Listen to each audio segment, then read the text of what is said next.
자, 행정쟁송에 대한 대략적인 내용을 보도록 하겠습니다. 자, 먼저 행정청이 처분을 하게 되죠. 구체적 사실에 대해서 법 집행으로서 공권력을 행사하거나 거부하거나 이 주요하는 여러 가지 그 작용을 하게 됩니다. 그러면 그에 대해서 불이익을 받은 그 상대방은 행정심판이나 행정소송으로서 그에 대한 자기의 권리를 다시 구제받기 위한 다툼을 할 수 있습니다. 이러한 행정심판과 행정소송을 합쳐서 우리가 행정쟁송이라고 하게 되죠. 자, 행정심판은 먼저 처분청과 위원회에 이런 행정심판 청구서를 접수를 해야 됩니다. 처분청에도 되고 위원회도 됩니다. 그래서 이러한 그 처분청에 일정한 내용들을 해달라라고 하는 그런 청구사항들을 담아서 제출을 하게 되는 거죠. 자, 그런데 이러한 그 행정심판은 일반적으로는 행정심판법의 적용을 받게 됩니다. 뭐 전문적이거나 뭐 어떤 특별한 그런 영역에 있어서는 특별행정심판이 적용되기도 하지만 그러한 경우에도 특별한 규정을 두고 있지 아니한 사항에 대해서는 행정심판법이 일반적으로 적용된다. 자, 이러한 그 절차로 진행이 되죠. 넓게 보면 행정심판을 제기하게 되면 먼저 기본적인 형식적인 요건을 갖춰야 됩니다. 그리고 나야 본안에 가서 심리를 하게 되는 거고 그에 따라서 일정한 결정, 즉 재결을 내리게 되는 거죠. 자, 이런 흐름에서 먼저 요건 심리 부분에서 중요한 부분들은 행정소송에서 몰아서 같이 보기로 하고 그 중에서 이 요건 심리 중에서 독특한 심판 청구서에 관한 거, 그 다음에 또 청구 기간의 차이점만 잠깐 보도록 하죠. 청구 심판서는 말 그대로 처분의 내용, 처분에 대해서 안날이라든지 청구인의 어떤 인적사항이라든지 이런 걸 담아서 내는데 이 심판 청구서는 엄밀하게 형식주를 요구하고 있지는 않습니다. 그래서 완화된 형태로 제출을 하더라도 그것이 심판 청구로서 인정이 되게 되면 받아들이게 되는 것이죠. 만약에 그 내용에 문제가 있게 되면 보정, 다시 고쳐서 제출하라 라는 그런 보정을 하게 되는 것이고 이러한 심판 청구서는 적법한 관할이 있는 곳에 위원회나 또는 처분청에 제출을 해야 되는 것이죠. 그런데 여기서 이제 청구 기한인 것은 이게 행정심판과 행정소송이 그 특징인데 다른 거에 비해서 절차를 좀 더 신속하고 효율적으로 진행하기 위해서는 청구할 수 있는 그 기간을 제한해놨습니다. 그래서 행정심판의 경우에는 처분이 있음을 안 날로부터 90일 그리고 처분이 있은 날로부터 180일 이내에 제기를 해야 됩니다. 반면에 행정소송의 경우는 똑같이 처분을 안 날로부터 90일이지만 처분이 있은 날로부터 1년이 되는 거죠. 그래서 이것을 청구 기간이라고 하고 행정소송에서는 제소 기간이라고 표현을 달리하고 있습니다. 이런 청구 기간을 먼저 갖춰야 됩니다. 나머지 내용들은 조금 진행이 되면서도 보완할 수 있는 그런 문제지만 이 청구 기간은 절대적인 형식적인 요건으로서 이걸 갖추지 못하게 되면 부적법 각하게 되는 것이죠. 자, 이러한 요건을 갖췄다라고 하게 넘어가게 되면 그에 대해서 본안 심리에 들어가게 되고 여러 가지 절차를 갖추게 되게 됩니다. 자, 그런데 이러한 그 본안 심리에 들어가고 재결하게 되는 이런 모든 절차들은 사실은 뭐냐면 이러한 그 항고소송이 들어가는 다시 말하면 처분의 효력을 다투는 이런 항고소송이 세 가지 유형 중에서 사실은 취소심판을 기준으로 규정을 정해놓고 나머지 부분들은 필요한 부분들은 거기에 대해서 아주 준용하는, 적용하게 하는 그런 방식을 취하겠습니다. 즉, 취소심판 중심주의로 된다고 볼 수 있죠. 그래서 여기 취소심판 중심으로 설명이 이어질 수 있습니다. 그러면 내용을 보게 되면 가장 우리가 나중에 내용 다툴 때 이제 그 중요한 건 뭐냐면 어떠한 유형의 행정행위에 대해서, 어떠한 유형의 행정심판을 청구를 해서 결과적으로 어떠한 유형의 위원회 재결을 받게 되느냐. 자, 요 과정들이 권리구제 방식에서 가장 빈번하게 나오는 내용이니까 이렇게 보실 필요가 있는 거죠.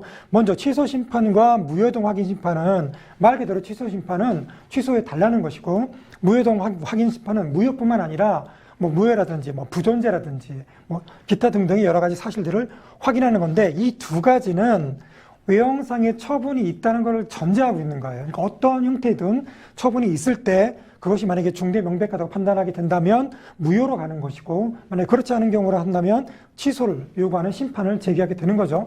그러면 그거에 따라서 위원회가 할 수 있는 건 어떤 거냐면 위원회가 이러한 그 처분에 대해서 바로 취소를 할 수 있습니다. 그러면 위원회 그 취소를 하게 되면 별다른 그 처분청에서의 그 행위를 거치지 않더라도 바로 소급해서 형성적으로 취소된 것 같이 다뤄지게 돼요. 또는 변경을 할 수도 있어요. 이것이 행정심판에서의 그 차이점이죠.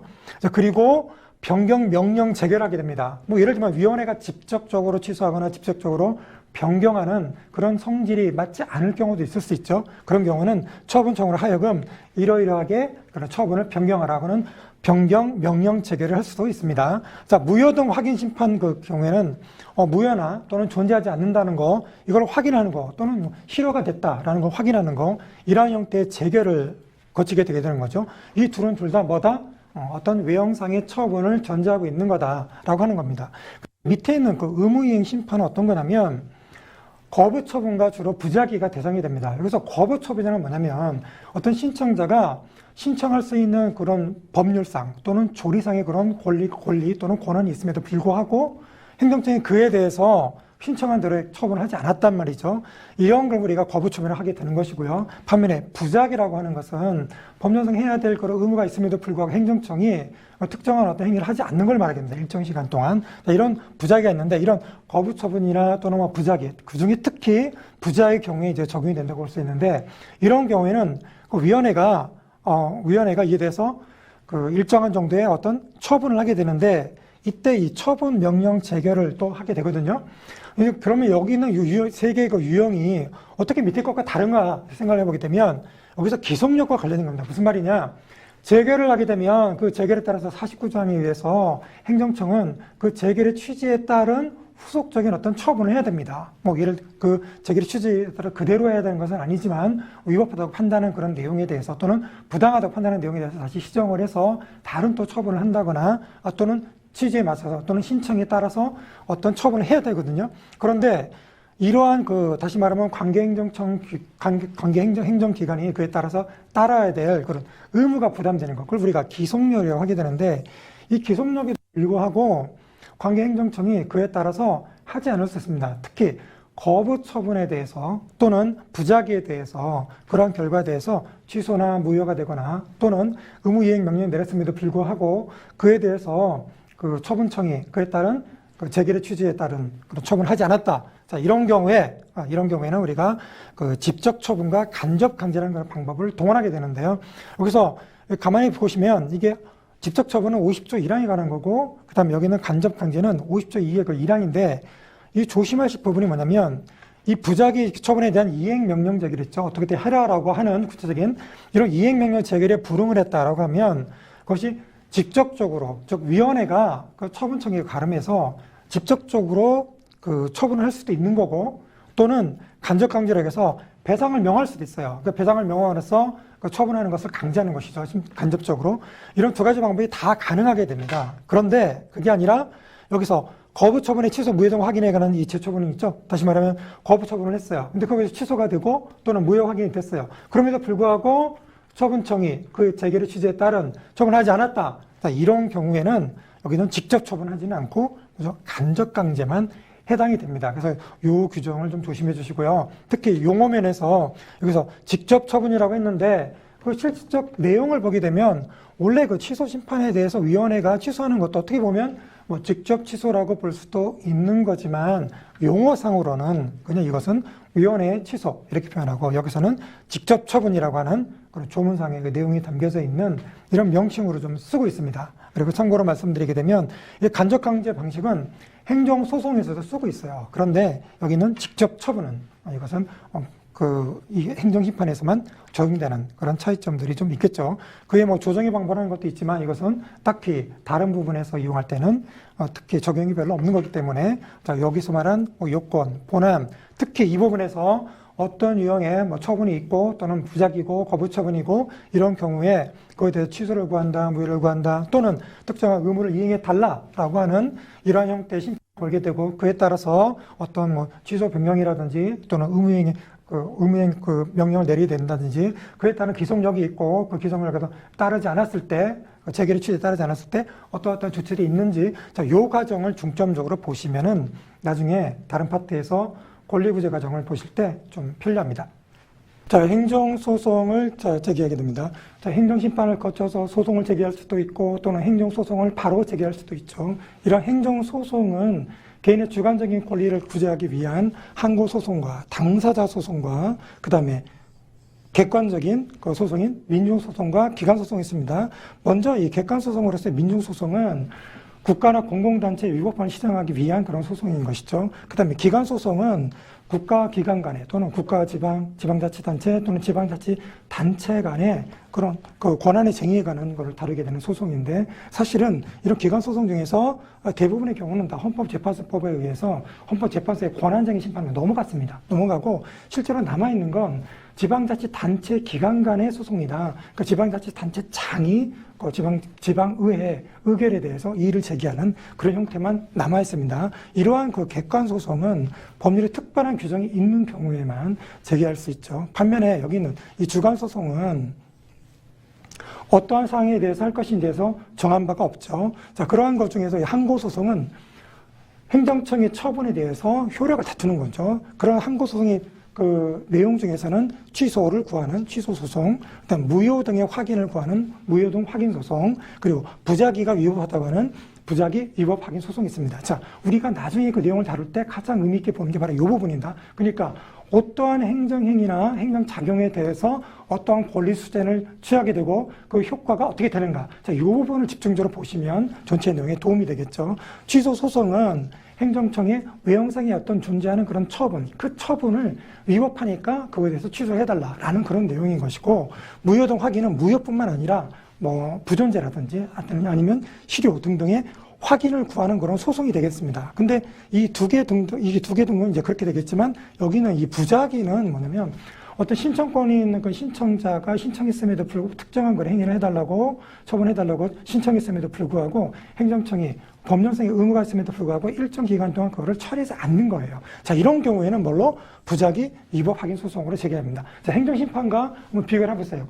행정심판에서는 이런 부작위에 대해서 가장 유효한 수단이 뭐였습니까? 그건 의무이행 심판이었죠. 그러나 이 행정소송에서는 의무이행 심판 또는 의무이행 소송은 없습니다. 그래서 부작위 위법해서 결과적으로는 권리구제가 잘 안 되죠. 왜냐? 부작위를 했는데 결론이 뭐다? 위법하다. 그러면 위법하다고 해서 그것이 권리구제가 되는 것은 아니거든요. 하지만 현행법상으로는 이렇게 항고소송으로서는 취소, 그다음에 무효등 확인, 부작위 위법 확인 이 세 가지가 있다는 거죠.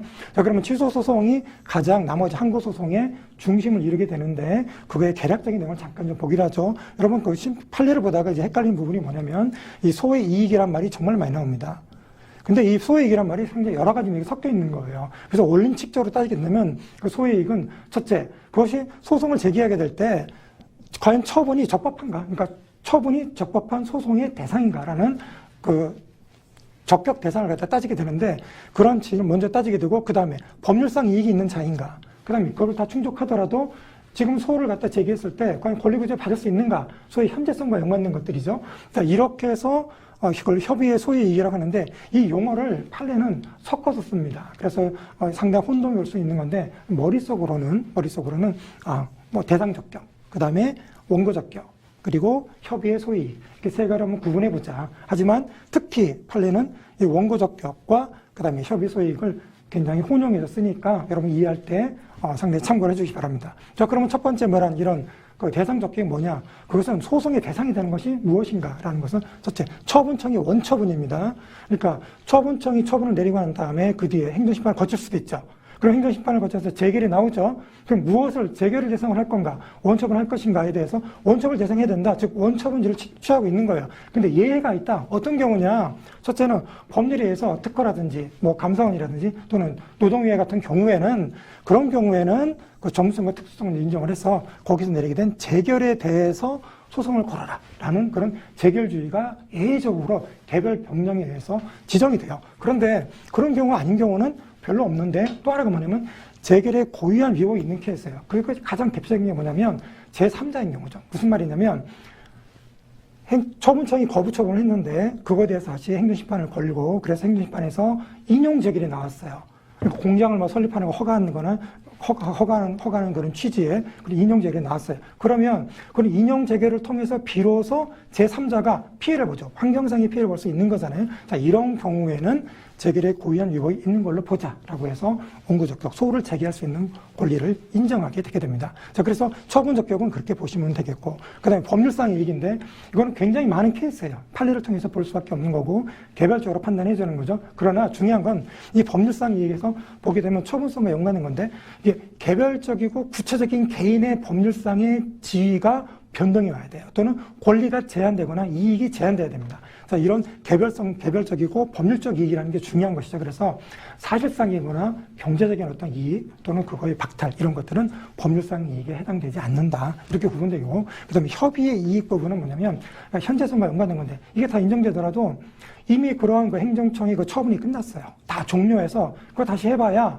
소송을 이겨봐야 권리구제가 안 되는 수가 있죠. 예를 들어서 대집행이 다 완료돼가지고 건물이 다 철거되고 없어졌는데 그거에 대해서 이러한 그 철거 처분이 위법하다든지 아니면 대집행 영장이 잘못됐다라고 소송을 제기한다고 하더라도 이미 건물이 철거되고 나면 권리구제가 안 되는 거잖아요. 그래서 이런 경우는 원칙적으로 그 협의의 소의 이익이 인정되지 않습니다. 그럼에도 불구하고 예외적으로 인정되는 경우가 있죠. 어떤 경우냐면 잔여한 그런 부수적인 어떤 권리이익이 남을 수 있습니다. 예를 들면 자기가 뭐 해고가 잘못됐다든지 그런 걸 그 다툼으로써 결과적으로 지급받지 못했던 보수를 다시 청구할 수 있는 권리 같은 거를 얻을 수 있는 거고, 또는 과거에 그런 잘못된 것이 나중에 또 다른 잘못과 겹쳐져서 중복적인 어떤 제재 처분의 기준이 될 때가 있어요. 그러면 과거에 잘못한 것을 다툴 필요가 있는 거죠. 자, 이런 경우라든지 또는 사정 변경 이런 이유를 통해서 협의의 소이익이 예외적으로 인용되는 경우도 있다. 그래서 이 원고 적격, 그다음에 소의 적격, 그다음에 협의 소이익들은 이렇게 정리를 하면 되겠습니다. 그리고 적법한 그런 피고에 대해서 소송을 제기해야 되는 거죠. 다시 말하면 이 피고가 되는 것은 행정청입니다. 정확히 말하면 처분청이죠. 그럼 처분청 되려면 기본적으로 뭐가 되죠? 행정청이 됩니다. 그럼 뭐가 행정주체냐? 또는 행정주체가 아니라 행정주체에 속해 있는 기관으로서 어느 기관에게 소를 제기해야 되느냐라는 것이 피고 적격 자체가 이제 문제가 되게 되는 거죠. 그래서 피고에 대한 걸 대상을 갖다 잘 골라야 되고 잘못되게 되면 고치게 되는 거고, 또 각각의 원고와 피고에 대해서 이해관계를 갖지 않은 사람들이 소송에 참가하게 되는 거잖아요. 자, 이렇게 된 거고, 제소기간을 갖춰야 됩니다. 자, 재밌는 건 나머지 그 요건심사들은 사실은 계속 재판이 진행되면서도 사실심 종료까지 갖추게 되면 인정되는 경우가 많습니다. 그런데 이 제소기간은 절대적인 형식적 요건이에요. 그래서 소를 제기하는 순간 갖춰야 됩니다. 그래서 이런 제소기인데, 이 제소기간은 뭐냐면 청구를 할 수 있는 기간이에요. 그러니까 심판을 소송을 제기할 수 있는 기간인데, 안날로부터 90일입니다. 그리고 처분이 있은 날로부터 1년 동안이고, 이러한 90일이라는 그 안날로는 불변기간이다. 그런데 반면에 1년이라는 기간은 정당한 사유가 있을 때는 조정이 되는 그런 측면이 있죠. 그래서 여기서 안날이라는 걸 잠깐 생각해 본다면 뭐냐면 현실적으로 안날이다. 예를 들어 개별 공시지가 같은 경우는 뭐 관보라든지 기타 공시 방법을 쓰게 되는데, 그렇다고 해서 개인이 그런 개별 공시지가를 정확히 알 수 있다고 볼 수는 없는 거다라고 해서 이런 현실적으로 안날을 취하게 됩니다. 그런데 불특정 다수를 대상으로 해서 공포할 때가 있어요. 자, 그럴 때에는 뭐 게시하는 거 또는 뭐 효력 발생일 등등을 우리가 기준을 하게 된다. 이렇게 보게 됐습니다. 그리고 이 행정심판을 원래는 거치지 않아도 되죠. 왜냐하면 이제 법률의 개편을 통해서 행정심판을 거치지 않아도 소송을 제기할 수 있습니다. 그런데 그 예외적인 경우에 예를 들어 그 공무원의 국가공무원이나 지방공무원에서 어떤 그런 징계를 받았다. 그럼 그걸 소총심사하는 경우가 있죠. 또는 국세라든지 그다음에 관세라든지 이러한 경우에는 전문적인 어떤 영역이기 때문에 먼저 심판을 거치는 것이 타당할 수 있죠. 그래서 이런 경우는 반드시 거쳐야 된다. 필요적 행정심판이라는 요건을 갖춰야 됩니다. 그래서 이걸 갖추게 되면 그리고 소를 제기할 수 있게 되는 거죠. 자, 소가 제기되겠다. 그러면 본안에 넘어와서 이제 심리를 하게 되는데, 이 행정소송에서 이제 중요한 것 중에 하나는 뭐냐면 원칙적으로 민사소송처럼 그 당사자주의가 근간을 이루고 있습니다. 그런데 다른 점이 뭐냐면 그러면서 동시에 직권주의를 가미하고 있어요. 그러니까 이 당사자주의는 건 뭐냐면 원칙적으로 법원인 중심에 있고 원고와 피고가 각자 주장을 하고 각자의 책임하에 입증을 해야 되는 거예요. 그리고 당사자가 주장하지 아니한 사항에 대해서는 이 법원이 그거에 대해서 심리를 한다거나 또는 참고할 수 없는 거거든요. 그런데 이 행정심판에서는 이러한 구조를 따오면서도 동시에 당사자의 처분권주의에 따라서 소송 제기하거나 주장하는 것, 또 불법분리에 의해서 주장한 그 내용이 아닌 거에 대해서는 심리하면 안 되는 건 똑같습니다.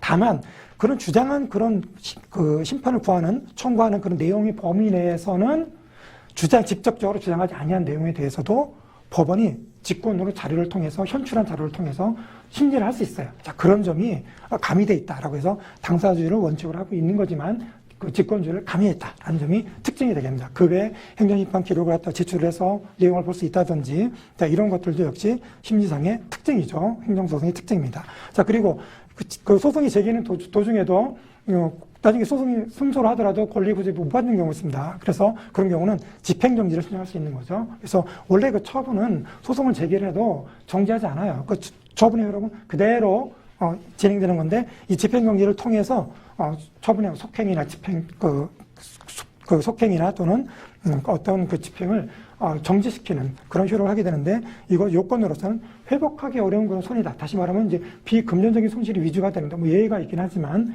비금전적인 손실에 대해서 그 긴급하게 그걸 갖다 손해를 방지하게 될 필요성이 인정되게 된다면 그런 경우는 집행정지를 하게 되고 집행정지가 되고 난 다음에 그 집행정지하는 것이 공익성에 큰 지장을 초래한다. 그러면 다시 또 취소할 수 있는 이런 제도를 두고 있습니다. 자, 그 외에 제기하는 그 소도 뭐 소의 종류를 변경시킨다거나 이런 것도 가능하게 되는 거죠. 예를 들어서 뭐 취소소송이 아닌 나머지 항고소송으로 바꾼다든지 이런 것들이 가능하게 되는데 또 그래서 피고를 달리하는 경우도 역시 마찬가지로 인정된다고 좀 볼 수 있는 거죠. 그래서 어떤 당사자의 신청에 의해서 하는 경우도 있고 또는 행정적인 직권으로 어떤 처분을 바꾸게 되면 그 처분 바꿈에 따라서 청구 원인이나 청구 취지를 또 바꾸기도 하게 됩니다. 자, 이러한 것들이 소의 변경으로서 인정되게 됩니다. 그리고 여기는 없는 거긴 하지만 이거는 법적으로 인정된 거거든요. 근데 행정청 입장에서도 어떤 처분을 하고 난 다음에 근거가 좀 부족하다 싶으면 그 처분사에 대한 변경을 신청할 수 있습니다. 다만 그 처분사의 변경은 어떤 처분의 그 동일성을 해치지 않는 그런 범위 내에서만 가능한 것이죠. 자, 그렇게 해서 판결을 내리게 되면 청구한 이유가 맞다. 다시 말하면 원고의 주장이 만약에 맞다 그러면 인용하게 됩니다.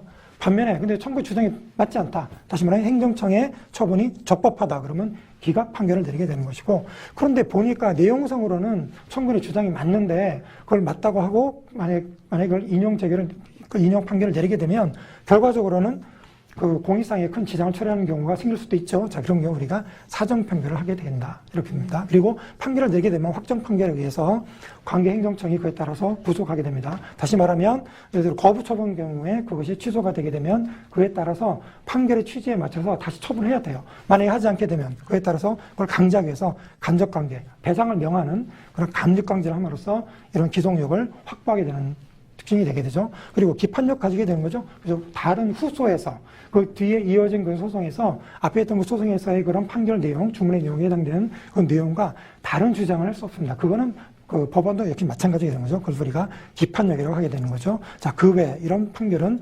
제3자에게도 미치는 효력이 있고 만약에 그 제3자가 자기 책임도 없이 소송에 참가하지 못해서 주장하지 못했다.